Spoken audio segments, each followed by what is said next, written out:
Let's understand the Copado's branching strategy.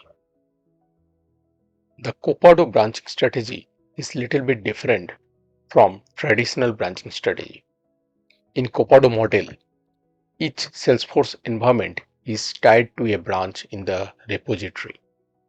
For example, if your pipeline involves production, UAT, SIT, and dev environment, your repository will have four branches: master or the main branch, UAT branch, SIT branch, and dev branch.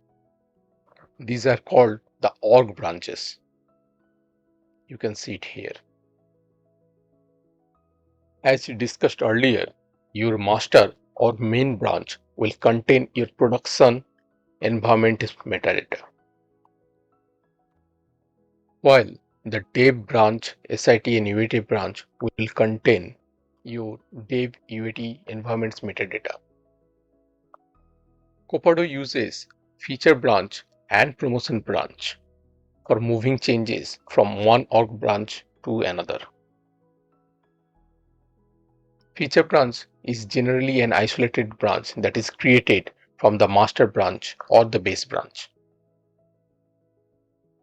You can pause this video to see more details